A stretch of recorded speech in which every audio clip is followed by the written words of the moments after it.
On today's program, we will be discussing the Charlie Kirk shooting and the Israel connection. Is there a connection there? We're going to talk about that. We're also going to cover some more of Candace Owens' rants. Some of the things that she's saying that really has a whole lot of people paying attention of. We're going to do that and a lot more on this episode of Charlie Crimebuster, what some people are calling, well, they're calling it the fastest minutes in podcasting. The views and opinions expressed in this presentation are solely those of the individuals participating and do not represent those of city, county, state, or federal law enforcement agencies, nor sponsors and platforms of this presentation. The Charlie Crimebuster name and all forms and abbreviations are property of its owner, and its use does not imply endorsement of or opposition to any specific organization, product, or service. All individuals described or mentioned in the presentation should be considered innocent unless or until found guilty in a court of law. This presentation contains adult subject matter. Listener and viewer discretion is advised. Well, hello and welcome to another program of Charlie Crimebuster. We're still talking about Charlie Kirk and his assassination. There's a whole lot floating out around there on the digital superhighway. And there's a lot of it about the Israel connection to the Charlie Kirk shooting. We're going to be covering that and a whole lot more.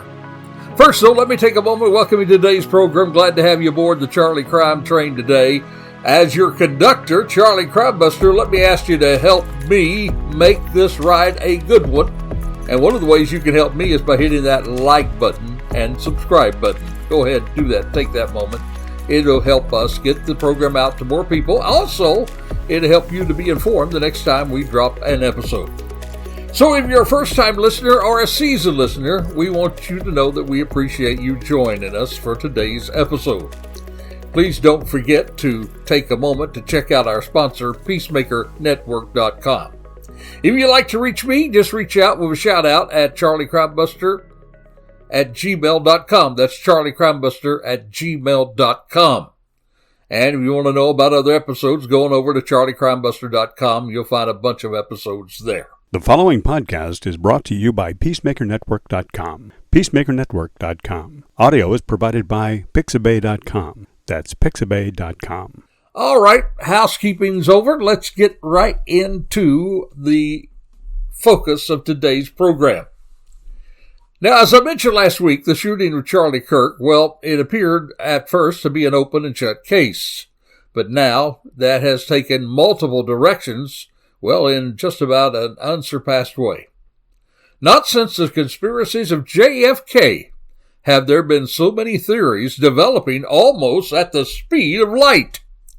Now, of course, in this age of TikTok and all those other platforms, and the bots that are out there, yep, real bots out there, and tons of media influencers, along with some foreign involvement of countries like Russia, Iran, and China, well, it's only natural that sometimes disinformation, along with information, becomes shared and reshared without passing through any real review, much less a credible investigative process. And by far, the one influencer that's talking the most and sharing more than anybody else about this subject is Candace Owens. In fact, since she has taken it upon herself to investigate the Charlie Kirk story, and as she says, and I believe that she considers Charlie Kirk a real friend, and I believe he considered her a real friend, and so she's there with this investigation, and almost every single day she's putting some new stuff out there. In fact, her podcasts, well, it's become the most popular downloaded podcast on the internet. The most popular downloaded podcast on the internet is Candace Owens. She is clever. She's smart. She has media savvy. And she's highly motivated, as she says, to find out what really happened to Charlie Kirk. Now, many of her followers do talk to her as she is a hero, or talk about her as a hero, someone who's really standing for truth and justice, and they just refuse to believe what the feds and the government are saying about what really happened to Charlie Kirk. So there are tons of people out there that really stand with her, and they consider her a hero. and she's certainly very good at what she's doing to amass such a great number of followers. But her detractors, on the other hand, well, some of those are calling her unhinged. They talk about that she based some of her beliefs on a dream, that she had a dream, and this dream is motivating her to look here and to look there, a literal dream, and they are saying that instead of investigating, she's just throwing doubt on the real investigation, and that she implies that there's a sinister movement involving those who were in the inner circle of Charlie, and that they are somehow getting together with some sort of hatched out plan to hijack the organization that Charlie built. And there's even more. She's also implying, and others out there, that they could have been on the shooting from the very first, that there was some sinister plan to take him out. And if not that, they're at least involved in supporting a cover-up of what really happened to Charlie Kirk. Now, she's dispensed these theories based on sometimes secret witnesses, and she interprets just movements of people all around him as being suspicious. From Israel, planes in Egypt, the timing of the event that he was shot in. In other words, that suddenly this event just came to be, and it did not take the time that normally it takes to plan an event. So something must have happened to push him to this particular place at this particular time so that he might be shot. Even implying that those who compose of the faith element of TPUSA, Turning Point USA, and even the military, even up to our own government, there is nobody or no one or any agency that's off limits from the investigation of Candace Owens. In fact, one of the most recent statements that got a lot of play was, well, the government will give you a holiday once they kill you. That's a pretty incriminating statement, and that's one that she did make. So now between the two, those of her supporters and those of her detractors, the detractors who are calling digital foul on her episodes, who is really correct? Who are we to believe? Now, she is saying that she's getting a lot of pressure from people who are trying to get her not to ask questions. Nobody wants me to ask these questions. And there may be some that do, but my feeling is if you have nothing to hide, then you should not be concerned of anybody asking questions. However, when those questions strongly imply people's involvement into Charlie's death without credible evidence, this is worrisome.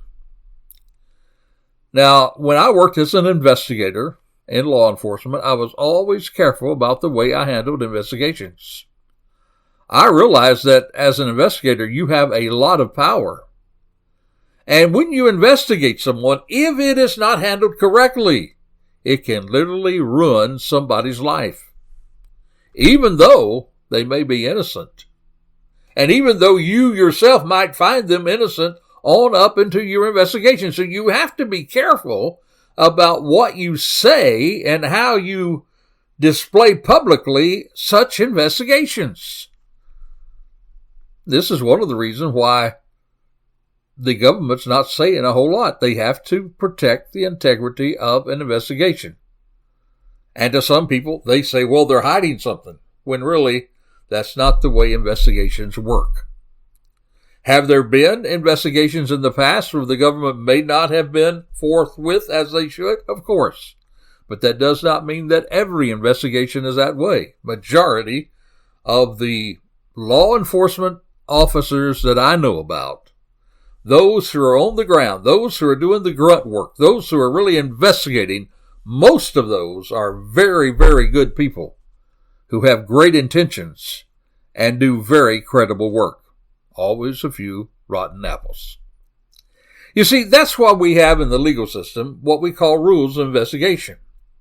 In other words, you can't just haul somebody in for questioning without at least reasonable suspicion. Now, we cannot hold them and bring them in on mere suspicion. You see, there's a difference between mere suspicion and suspicion that must be reasonable. And from what I'm seeing from a lot of podcasts out there, particularly those who do not want to take the information that is credible out there, what I'm finding from those people is that they are building their cases not on reasonable suspicion, but mere suspicion.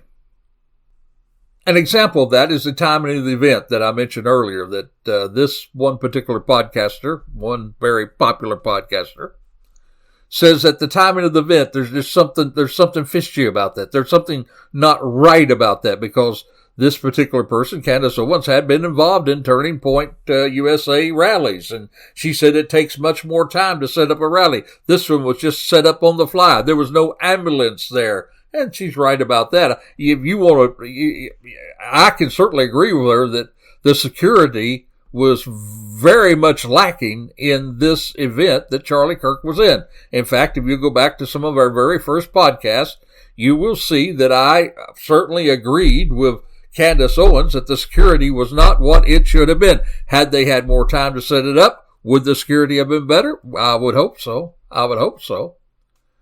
But to say that this event was the only event that was ever put together on the fly, or ever put together with very little time in between, is not true, because there have been those from Turning Point USA who have come forward and say, we have had a number of those events that we put together at the last moment, where there's just a couple months to get ready rather than 6 months or 7 months or 5 months or however many months they take.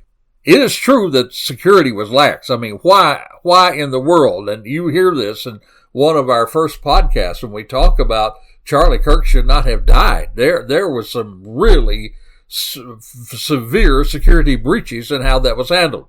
But that does not mean that those people who handled that security were doing that in a sinister way. To me, what it communicated was that it wasn't professional, that they did not really know what they were doing, that they were not handling that in a professional manner. Doesn't mean that they somehow wanted to take out Charlie Kirk. There is mere suspicion maybe with something like that, but it's not reasonable when you really look down and investigate those people that were close to him, and I'm assure you that investigators are looking at everybody in that area. Last week, this particular person talked about one of Charlie's closest associates, said that he appeared to be acting suspicious. That's what she implied. That was after the shooting. She described that there seemed to be a quote-unquote spring in his step, and that he was making phone calls. And the whole idea that was being floated that, well, he was very happy about this, and maybe he had a motive to be involved in something to take Charlie Kirk out. Even talked about the fact on their last overseas trip that Charlie, he took a camera and he took some photos of Charlie and his family. Almost that he realized that these photos would be very, very important, almost as though he had already known that something bad was going to happen to Charlie. Now, that is mere suspicion. It's not reasonable suspicion. And it's really not enough there, I think, to really take and do a character assassination on this person. Because on the other hand, I heard this week from people who know this person personally. And they're praising him for the way he handled himself and the organization in the days after the shooting. To those who know him best, there is no reasonable suspicion that he had a quote-unquote spring in his step and that he was happy about this at all. And there wasn't an ounce of real evidence that says that he was in on any sinister plot to take Charlie out. Can you see the harm that would do for a person to place him in that light? And then this particular podcaster took time to even attack the faith element of Charlie's organization. Now, she pointed out that there were some rotten apples in this religious movement that somehow is tied to Charlie Kirk. She actually really grabbed some low-hanging fruit. I say low-hanging fruit because you can find rotten apples everywhere and anywhere. I can find rotten apples in law enforcement. I can find rotten apples in Congress. I can find rotten apples in the military. I can find rotten apples anywhere. In the Catholic Church and all other kinds of faith. There are rotten apples everywhere. And so she listed about 10 of the Calvary churches, places of faith, that had scandals in them. All of this setting the stage that, well, these are very evil people and they're in some sort of sinister plot to hijack Turning Point USA. And maybe they had something to do with the death of Charlie Kirk. And you would think from hearing this particular podcast, there was an epidemic. Now listen, she mentioned 10 churches, but do you know there's an estimated 350,000 churches in the U.S.? She mentioned 10. There's over 350,000 churches in the U.S. For what she mentioned did not even measure on a percentage level. Oh, but wait a minute. She particularly zeroed on Calvary chapels, where some of those worship who are part of Turning Point USA. Well, there are over 1,800 of those. So this is a very small percentage. Now, this does not excuse rotten apples in any organization, particularly faiths. But it certainly does not signal that this was a sinister move to take over Charlie's organization and to be involved in some sort of plot to take him out. She even went a step further and said there's something suspicious because some of these church leaders have ties with the military. Like it was some sort of CIA move to infiltrate Turning Point USA. Now, it should not surprise anyone that faith and military have a connection. It was actually from the very first patriots that fought in the Revolution. Many of those people were men of faith. They had men of faith in its ranks. And forever, the military has provided chaplains to help guide troops spiritually. And as some people have said, you almost never ever see an atheist in a foxhole. But a lot of these things that podcasters are saying are much more than asking questions. They're making implications. And some people say that's not very responsible. So today we're going to take time. We're going to talk about the pushing of a particular theory. And that theory is that Israel had something to do with the death of Charlie Kirk. And we're going to get right to that. We're going to hit that one right on the head in just a moment. But right now, let's take our breath and let's pause and let's do as we do week by week. Share with you Charlie Crimebuster's Crazy Crook of the Week. Well, it was a Florida guy, of course, a Florida guy. This was a Florida driver who was caught speeding. This guy by the name of Yasmin Erzol, 21 years of age, well, she was in her Kia vehicle just before midnight and right before her local eatery's closing time. That was on Thursday, and she was flying northbound on U.S. Highway 19 down in Palm Harbor here in Florida. Been on that road many times, just north of St. Petersburg, and the posted speed limit is only 55 miles per hour, but yet she was clocked. Are you waiting? She was clocked at 107 miles per hour. A deputy from the Pinellas County Sheriff's Office tracked her speed on his radar. 107 miles, pulled her over. And the speed limit there again, 55 miles per hour. And as she was taken into custody, this crazy crook says she risked driving so dangerously just to get to the pizza joint before it closed. That's right, going for pizza, 107 miles an hour.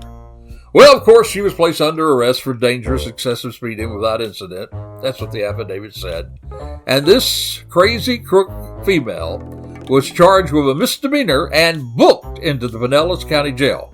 You see, my friend, we have laws here in Florida that if your speed is to a certain degree over the speed limit, they can arrest you and take you to jail. And she was arrested and taken to jail, and since then, she's been released on bond. But my friend, you got to agree with me, that was one expensive pizza. So this driver in Florida, the crazy crook who drove 107 miles per hour, putting people at risk for their fast driving for a pizza, is indeed Charlie Crimebuster's Crazy Crook of the Week. All right, now let's talk about Charlie Kirk and the Israel connection. There are the same type of implications out there that because Charlie was not supporting everything Israel was doing, that this was or could have been a motive for Israel to take him out. And that Israel should be investigated, and this leave no stone unturned of other podcasters that are out there. So let's use our own minds and let's establish what Charlie Kirk really thought about Israel. In fact, you're going to find that he was a long-time pro-Israel supporter. He was well known as a strong supporter of Israel. He defended it publicly on his show and in the media. And you can read about that all over the media. He actually rejected that any kind of accusation that he was anti-Jewish and said he had a no non-Jewish person my age clearer record of support of Israel. There was nobody else had a clearer record of the support of Israel than himself. You can read about that at the Jewish Telegraphic Agency. He also dismissed claims that Israel was starving Gaza, calling some of them, these people who are making those claims, optical warfare. Now, there was indeed a shift in some of his beliefs about Israel. According to texts made public after his death, he said, well, he might be leaving the pro-Israel cause. And then he expressed that he felt that he had been pressured by Jewish donors. And he said, rightly, he cannot and will not be bullied like this. In fact, it's pretty well known that he lost a major donor because he would not disinvite Tucker Carlson, who has his own ideas about Israel that are somewhat negative. And he was told he needed to disinvite Tucker Carlson from a Turning Point event, and he refused to do that. So there was some moving away from his pro stance because he did not like some of the things that Israel was doing. But he never come to the place that he said he didn't support Israel. He said there's some things they're doing that I don't support. In fact, he still cared for Israel because he even wrote a letter to the prime minister trying to help them. He shared with them and warned them that there was an anti-Israel sentiment was growing among conservative Americans. And he also, in that letter, argued that Israel should do more on the information war front, recommending a rapid response media operation and better communication strategy. Why would he offer that to the prime minister if he did not want to help Israel? He wasn't rejecting Israel entirely, but he was calling for a more honest, strategic approach to Israel's issues. And yet, despite his frustrations, you're going to find that lots of people are saying that he remained very pro-Israel up until his death. He continued to publicly defend Israel and its right to exist. But at the same time, he would criticize some pro-Israel strategies, and particularly those that shut down dissent. And he would do that anywhere, any place, in any country, including America, because he believed that people ought to be able to talk about what they believe. So it wasn't a total break. He didn't appear to renounce fully Israel, but he did seem to be pushing back against the aspects of some of the pro-Israel establishment, especially how messaging was handled and how he perceived as really undue donor pressure. And he was telling them that younger American conservatives view the narrative around Gaza differently. But in all of this, it's very, very important for us to realize that with all this, there was no credible evidence that Israel or Mossad was behind Charlie Kirk's assassination. In fact, that particular motive and that particular action has been debunked on several different layers. And these claims that Israel was behind the shooting of Charlie Kirk, well, they appear to be really conspiracy theories with no credible evidence. In fact, you've got to constantly come back to the fact, friend, that the most credible sources will point to a lone gunman that killed Charlie Kirk, Tyler Robertson. He was the one responsible, not a foreign intelligence agency like Israel. Now, I've already mentioned some of the other evidence about that tied Tyler Robertson to Charlie's death. Let me take just a moment and read to you what came out this week, some of the actual texts that Tyler Robertson sent to his lover, his trans lover. Here's one of the things he said, quote unquote, "Drop what you're doing, look under my keyboard." And under that keyboard, his trans partner, found a note, and here's what the note said, quote, "I had the opportunity to take out Charlie Kirk, and I'm going to take it." Now, when his partner asked him, "Are you joking?" Well, Robertson then responded, "I'm still okay, my love, but I am stuck in Orem for a little while longer yet. Shouldn't be too long until I can come home, but I got to grab my rifle still. To be honest," and these are his words, "I had hoped to keep this secret till I died of old age. I'm sorry to involve you." And so then his partner comes right back on the text and says, really asked him right out, "Were you the shooter of Charlie Kirk?" And here's what he said, quote unquote, I am sorry. And about his motive for taking him out, he says, quote unquote, "I had enough of his hatred. Some hate cannot be negotiated out." And then that rifle that was left behind, he said, "I planned to grab my rifle from my drop point shortly after, but most of that side of town got locked down. It's quiet, almost enough to get out, but there's one vehicle still lingering."